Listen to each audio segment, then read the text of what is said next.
കൽപ്പിച്ച് പള്ളികൾ തോണ്ടി അടിയിൽ ക്ഷേത്രമുണ്ടെന്ന് പറഞ്ഞ് സർവേ നടത്തുന്ന BJPക്കെതിരെ സുപ്രീം കോടതി ആഞ്ഞടിക്കുകയാണ്.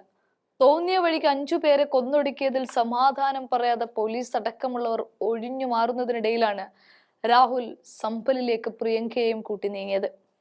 എന്നാൽ യോഗിയുടെ പോലീസ്, അതും ഹുങ്ക് നിറഞ്ഞ പോലീസ്, രാജ്യത്തിന്റെ പ്രതിപക്ഷ നേതാവിനെ ഡൽഹി അതിർത്തിയിൽ വെച്ച് തടയുകയാണ് ഉണ്ടായത്.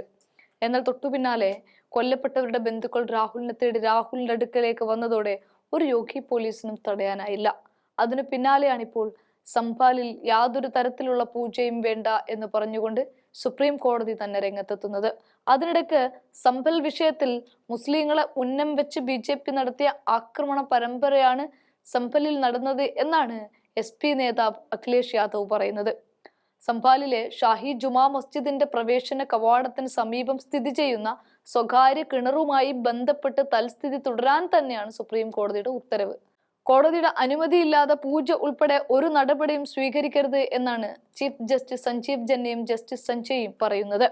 2024 November 19 Sambhal senior division civil ജഡ്ജിയുടെ ഉത്തരവിനെ ചോദ്യം ചെയ്താണ് ഷാഹി ജുമാ മസ്ജിദിന്റെ മാനേജ്മെന്റ് കമ്മിറ്റി ഹർജിയും സമർപ്പിച്ചത്. സർവേ അക്രമത്തിലേക്കും ജീവഹാനിയിലേക്കും നയിച്ചെന്നും സുപ്രീം കോടതിയുടെ അടിയന്തര ഇടപെടൽ വേണമെന്നുമാണ് ഹർജിക്കാരൻ വാദിക്കുന്നത്. മസ്ജിദ് കമ്മിറ്റിക്ക് വേണ്ടി ഹാജരായ മുതിർന്ന അഭിഭാഷകൻ ഹുസൈഫ അഹമ്മദി കിണറിന്റെ ചരിത്രപരമായ പ്രാധാന്യത്തെക്കുറിച്ച് കോടതിയെ ബോധിപ്പിച്ചു.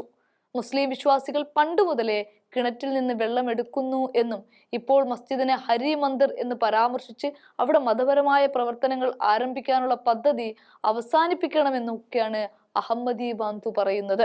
തുടർന്നാണ് അത്തരം പ്രവർത്തനങ്ങൾ അനുവദിക്കില്ല, തൽസ്ഥിതി റിപ്പോർട്ട് ഫയൽ ചെയ്യാനും ചീഫ് ജസ്റ്റിസ് ഖന്ന ഉത്തരവിട്ടത്. കിണർ പള്ളിയുടെ പരിധിക്ക് പുറത്താണെന്നും ചരിത്രപരമായി ആരാധനയ്ക്കായി ഉപയോഗിക്കുന്നതാണ് എന്നും ഹിന്ദുപക്ഷത്തിന് വേണ്ടി ഹാജരായ അഭിഭാഷകൻ വിഷ്ണു ശങ്കർ ജെയിനും പറഞ്ഞു.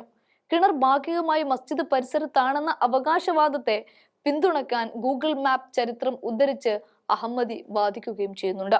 മസ്ജിദിന്റെ കവാടത്തിന് സമീപം സ്ഥിതി ചെയ്യുന്ന സ്വകാര്യ കിണറിന്റെ കാര്യത്തിൽ തൽസ്ഥിതി നിലനിർത്തണമെന്നും അക്കാര്യം സംബന്ധിച്ച് കൃത്യമായ അനുമതിയില്ലാതെ തുടർ നടപടികൾ സ്വീകരിക്കരുത് എന്നും ഉറപ്പുവരുത്താൻ ജില്ലാ മജിസ്ട്രേറ്റ് ഉചിതമായ നിർദ്ദേശം നൽകാനും കോടതി ഇവിടെ നിർദ്ദേശിക്കുന്നുണ്ട്.